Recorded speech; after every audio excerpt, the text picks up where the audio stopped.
So hello family. इस episode के starting में एक आदमी को दिखाया जाता है। वो कहता है तुम मुझे बहुत मुश्किल ही कांटेक्ट करते हो। एंड इस आदमी को पता चलता है कि एंजिन एक बिल्कुल ही नेचुरल टैलेंट को ढूंढ लाया है। एंजिन बताता है कि उसने उस लड़के को अपनी टीम में ज्वाइन भी कर लिया है और वो उसको जल्द ही उससे मिलवा देगा। रूडो एंजिन से कहता है कि उसने कभी भी ये नहीं कहा कि वो तुम्हारी अजीब सी गैंग को ज्वाइन करेगा। एंजिन कहता है कि वह इस चीज़ को मना नहीं कर सकता। तभी यहाँ पर जो आदमी रूडो को इलाज कर रहा होता है वो कहता है कि तुम बिल्कुल लकी हो कि जो बच गए। जहाँ पर तुम मिले थे, अगर तुमने वहाँ ज़्यादा सांसें ली होती तो शायद ही तुम बच पाते। वो आदमी अब कहता है कि रूडो को एंजिन को थैंक्स करना चाहिए उसकी जान बचाने के लिए। और तभी यहाँ पे पता चलता है कि जो आदमी रूडो को इलाज कर रहा होता है वो आदमी नहीं, एक्चुअल में एक बूढ़ी औरत होती है। तभी ये लोग इलाज करवा के यहाँ से जा रहे होते हैं। क्लिनिक के बाहर निकलते ही रूडो एंजिन को थैंक्स कहता है पैसे पे करने के लिए। और वो एंजिन से कहता है कि उसको अभी इन्फॉर्मेशन चाहिए और वो एंजिन टीम को ज्वाइन नहीं कर सकता। अब एंजिन रूडो को बताता है कि वो उसको उस जगह पे इसलिए ले गया था ताकि रूडो को पता चल सके स्प्रेड्स को कैसे देखते हैं। और अगर रूडो को एंजिन की बातों पर भरोसा नहीं हो रहा तो फिर ही है किसी से ही पूछने के लिए। लेकिन अगर किसी को भी ये पता चला कि रूडो स्फीयर से आया है तो उसकी हालत खराब हो सकती है।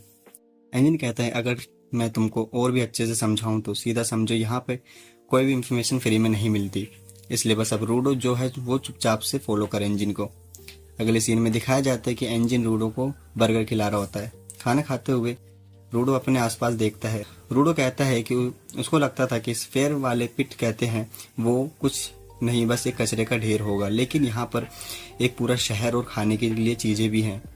अब एंजिन यहाँ पे रूडो को उसका नाम पूछता है। रूडो कहता है कि उसका नाम रूडो है। एंजिन कहता है ओहो अच्छा नाम है। अब एंजिन यहाँ पर रूडो को कुछ बात बताता है। यह जो जगह है यहाँ पर बस कचरा ही जमा नहीं होता और ये सेम बात इमोशन पर भी अप्लाई होती है और उस चीज को कहा जाता है एनिमा। कभी कभी एनिमा एनर्जी में कन्वर्ट हो जाता है और इस चीज को बहुत सारे नतीजे हो सकते हैं, जैसे कि ट्रैश बीस्ट का बनना। जो ट्रैश बीस्ट होते हैं वो ह्यूमंस को देखते ही उन पर अटैक कर देते हैं। अगर देखें तो ज्यादातर ट्रैश बीस्ट जो है वो कचरे के आसपास ही रहते हैं, लेकिन कभी कभी ट्रैश बीस्ट शहरों में भी आ जाते हैं। खैर, जो आम हथियार है वो ट्रैश बीस्ट को ऊपर काम नहीं करते। ट्रैश बीस्ट का जो कोर है वो एनिमा से बने होते हैं और जो रूडो के ग्लव्स हैं वो चीज को हरा सकते हैं। अब एंजिन रूडो को बिल्कुल अच्छे से समझाते हुए कहता है जैसे एक शेफ का चाकू जिसमें वह हमेशा धार लगाता रहता है, और या फिर एक राइटर का पेन जो उसको हमेशा अपने साथ रखता है। ठीक वैसे ही अगर किसी भी चीज को लंबे समय तक केयर करे, साथ रखा जाए तो उसमें एनिमा आ जाता है। ऐसी चीज को वाइल्ड इंस्ट्रूमेंट कहा जाता है। जो ट्रस्ट बीस्ट का कोर का एनिमा है उस चीज को वाइल्ड इंस्ट्रूमेंट्स के एनिमा से ही हराया जा सकता है, लेकिन ज्यादातर वाइल्ड इंस्ट्रूमेंट की पावर का यूज नहीं कर पाते और ना ही उन चीजों से पावर को निकाल पाते हैं। रूडो कहता है इसका मतलब वो उन लोगों में है जो इन चीज का यूज कर सकते हैं।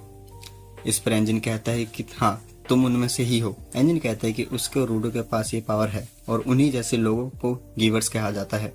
इसके बाद एंजिन रूडो को बताता है कि क्लीनर्स उन लोगों का ग्रुप है जो इन ट्रैश बीस्ट को खत्म करते हैं। ये सुनकर रूडो कहता है अच्छा तो ये रीजन है कि तुम मुझे अपनी टीम में लेना चाहते हो। अगर मैं तुम्हें ज्वाइन कर लूं तो क्या तुम मुझे सिखाओगे कि मैं वापस कैसे स्फीयर में जा सकता हूँ। एंजिन कहता है कि उसको जरा सा भी आइडिया नहीं है कि वहां पर कैसे जाया जाए। ये सुनकर रूडो गुस्से में कहता है तो लगा ही था मुझे पता होगा।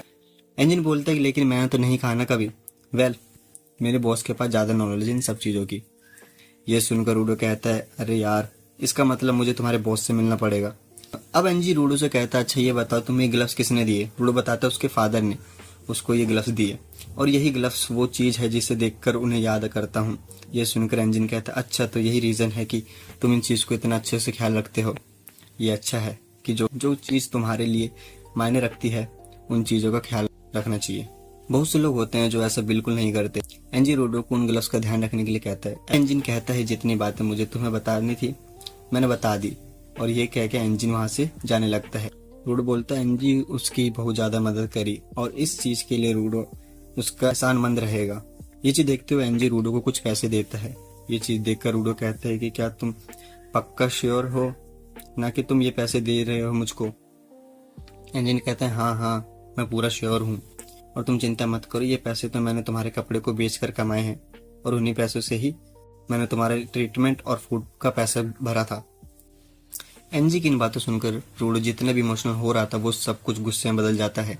एनजी रूडो से कहता है कि वो उसके ट्रेनर से मिलना जा रहा है तो थोड़ी देर रूडो यहाँ पर उसके लिए वेट करे। तभी यहाँ पे एक बिल्ली आ जाती है और वो रूडो का पैसों की पोटली छीन के वहां से भागने लग जाती है। रूडो अपने पैसे के लिए उसके पीछे दौड़ता है। रूडो उस बिल्ली को पकड़ने की बहुत ज्यादा कोशिश करता है, लेकिन वो बिल्ली पकड़ नहीं पाता। तभी वहां पे एक लकड़ी देखता है और वो उस लकड़ी को पकड़ के बिल्ली के पीछे भागने लगता है। लेकिन एक्चुअल में वो जो चीज रूडो ने ली होती है वो किसी और की होती है, और थोड़ी देर बाद यहाँ पे रूडो उसी चीज की हेल्प से उस बिल्ली को पकड़ लेता है। तभी यहाँ पे पीछे से एक आदमी आता है और वो रूडो से कहता है ये चीज मेरी है, इस चीज को वापस करो। रूडो कहता है कि तुम किस चीज की बात कर रहे हो, ये पैसे तो मेरे हैं। वो आदमी कहता है मैं पैसे की बात नहीं कर रहा हूँ, वो जो छड़ी तुमने ली है ना उसकी बात कर रहा हूँ। रूडो कहता है अच्छा ये चीज है तो बस एक फालतू की छड़ी है। ये आदमी उस छड़ी को लेता है और रूडो को आगे ढकेल देता है। रूडो नोटिस करता है कि उस आदमी की कपड़ों पे सेम वही चीज का निशान होता है जो एनजी के कपड़ों पे था। ये आदमी रूडो से कहता है कि तुम्हें क्या लगता है किसी भी चीज को चोरी करके भाग सकते हो। इसी के साथ साथ इस आदमी की छड़ी के एनर्जी फ्लो करती है। रूडो ये चीज देखकर कहता है क्या ये गिवर है, और अब यहाँ पर ये स्टिक और भी ज्यादा पावरफुल हो जाती है। ये आदमी कहता है लगता है मुझे तुम्हें एक सबक सिखाना पड़ेगा। अब ये आदमी रूडो के ऊपर अटैक कर देता है उस स्टिक से। रूडो उस आदमी के अटैक से बच जाता है, जिसके बाद ये आदमी कहता है तुम ही हो न्यू टैलेंट रूडो। रूडो अपना नाम सुनकर उससे पूछता है तो मेरा नाम कैसे पता, क्या तुम क्लियंट्स के साथ हो। वो आदमी रूडो से कहता है एंजी ने उसके बारे में बताया था। वो आदमी कहता है कि वह अकूटा क्लीनर्स के साथ है और उसका नाम है जाका, और एंजी ने उसको इंचार्ज बनाया है रूडो की ट्रेनिंग का। जाका कहता है उसको लगा नहीं था कि उसको इतना बेसिक से स्टार्ट करना पड़ेगा।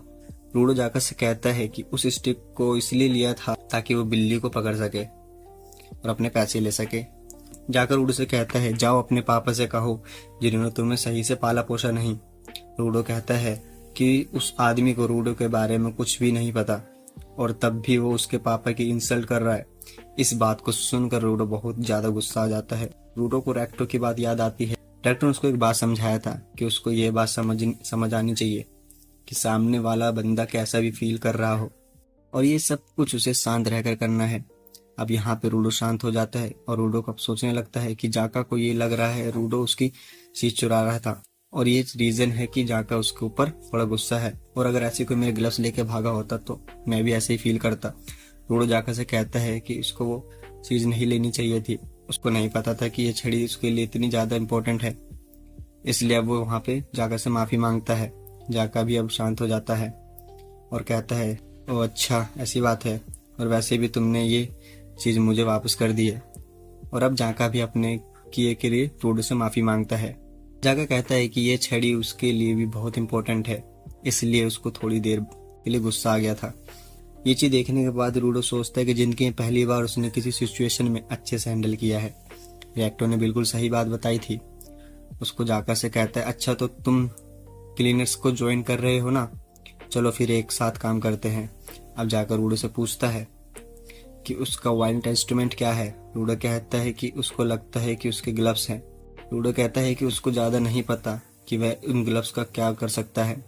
जाकर रूडो से बहुत प्यार से बात कर रहा होता है। रूडो को ये चीज देख के लग रहा होता है कि ये आदमी पहले से बहुत डिफरेंट पर्सन बन चुका है, और शायद ऐसा इसलिए है क्योंकि ये स्माइल कर रहा है। रूडो को याद आता है कि रेक्टो ने उसको एक बार समझाया था कि वह अपनी स्माइल को ठीक करे। जाकर बताता है इसको व्हाइट इंस्ट्रूमेंट ये छड़ी, लेकिन उसी समय यहाँ पे रूडो सोच रहा होता है कि एक छोटी सी स्माइल कितना ज्यादा डिफरेंस क्रिएट कर देती है। अब यहाँ पे रूडो स्माइल करने ट्राई करता है और वो सोचता है उसने बहुत अच्छी प्रैक्टिस करी है स्माइल करने की। अब यहाँ पे जाकर उससे पूछता है कि रूडो क्लीनर्स को ज्वाइन क्यों नहीं करना चाहता। रूडो यहाँ पे कुछ ऐसा चेहरा बना के जाकर से कहता है उसने ये नहीं कहा कि वो क्लीनर्स को ज्वाइन नहीं कर रहा, उसने बस ये कहा कि वो बस मदद करेगा। रूडो की शक्ल को देखकर जाका कुछ ऐसा फेस बना देता है। जाका गुस्से में आके कहता है ये कैसा एक्सप्रेशन दे रहे हो, क्या तुम मजाक उड़ा रहे हो मेरा। रूडो जाका से कहता है कि तुम वापस गुस्सा क्यों हो गए, अभी थोड़ी देर पहले मैंने अपनी जिंदगी की सबसे बेस्ट स्माइल दी थी। जाका कहता है अबे ऐसे कौन हंसता यार, मैं अपनी पूरी जिंदगी में इतनी भद्दी स्माइल नहीं देखी। रूडो यहाँ पे सोच रहा होता है कि आखिर उसने कौन सी गलती कर दी। रूडो सोचता है उसको अपनी बत्तीसी नहीं दिखानी चाहिए, और बिना बत्तीसी दिखाए स्माइल करता है और वो कुछ ऐसा चेहरा बनाता है। लेकिन ये चीज देख के जाका और गुस्सा हो जाता है। जाका कहता है तुम सीरियस नहीं दिख सकते क्या, इसका मतलब ये है तुम्हारे जो भी गोल्स हैं वह बिल्कुल बेकार होंगे। अब रूडो को जागा की बातों को सुनकर बहुत गुस्सा आता है। रूडो कहता है कि वह अपने गोल के बारे में बहुत ज़्यादा सीरियस है और वह अपने गोल को पूरा करने के लिए कुछ भी कर सकता है। जागा कहता है मुझे पता है इधर तुम्हारे बस की कुछ भी नहीं है। एंड वो यहाँ पर अपनी छड़ी में पावर को फ्लो करने लगता है। ये चीज देखते हुए रूडो भी अपने पास पड़ी एक डंडी को उठा लेता है और उसमें एनर्जी भर देता है। रूडो की पावर देख के जागा थोड़ा सा शॉक हो जाता है। जागा कहता है तो तुम्हारी पावर है किसी भी चीज को वाइल्ड इंस्ट्रूमेंट में बदल देना। जागा कहता है कि तो यही रीजन है कि एनजी ने तुमको नेचुरल टैलेंट कहा था। ये देखकर जागा कहता है अगर तुम्हारे पास नेचुरल टैलेंट है तो इसका मतलब ये है कि तुम मुझे नहीं हरा सकते। अब यहाँ पे अचानक से उसकी छड़ी रूडो के सामने आकर गिरती है।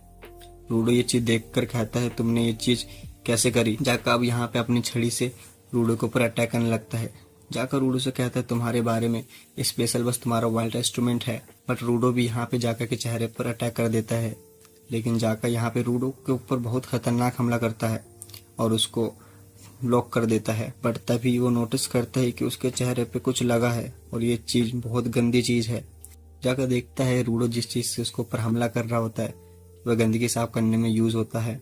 जाका को ये पसंद नहीं आती और वो वहां से रूडो से बच के भागने लगता है। इसके बाद अगला सीन एनजी का होता है जो कि कार में बैठे रूडो के पास आ जाता है। एनजी रूडो से पूछता है कि अच्छा तुम दोनों में दोस्ती हो गई क्या। एनजी देखता है कि जाका उधर पड़ा हुआ है और रूडो बस उसको देख रहा है। अब एंजिन यहाँ पे इन दोनों को गाड़ी में बैठ के कहीं ले जाने लगता है। एंजिन बताता है कि जाका इस दुनिया में एक अमीर आदमी की तरह रहता है और तुमने उसके ऊपर गंदगी फेंकी रूडो। और ये बात कह के वो हंसने लगता है। एनजी रूडो को बताता है जाका तुम्हारा न्यू ट्रेनर होने वाला है और जाका एक स्किल्ड गिवर है इंस्ट्रूमेंट को कंट्रोल करने में। जागा सोच रहा होता है कि एंजिन को ये लगता है जागा के बारे में कि वह बहुत अच्छा है। इसके बाद एंजिन कहता है तो तुम यहाँ पर कब आई। रियो गाड़ी के सबसे पीछे की लड़की होती है। वो उठकर रूडो से कहती है अच्छा तो तुम ही रूडो हो। रियो को देखकर रूडो ये सोच रहा होता है कि ये भी एक क्लीनर है। रियो रूडो के बालों के बारे में पूछती है कि क्या वो अपने बालों को कलर करता है, लेकिन वो नोटिस कर लेती है कि उसके बाल नेचुरल हैं। वेल अब एंजिन यहाँ पे इन लोगों को क्लीनर्स के हेडक्वार्टर ले जाने लगता है और इसी के साथ फैमिली एपिसोड यहीं पे खत्म हो जाता है। वेल मुझे ये एपिसोड बहुत कमाल का और बहुत मजेदार लगा। सच बताओ तो तुम्हें ये एपिसोड कैसा लगा कमेंट करके जरूर बताना। इस वीडियो को लाइक कर देना। अगले एपिसोड के लिए वो सब्सक्राइब करना मत भूलना। मिलता आपसे नेक्स्ट वीडियो में। Thank you so much for watching. Radhe Radhe.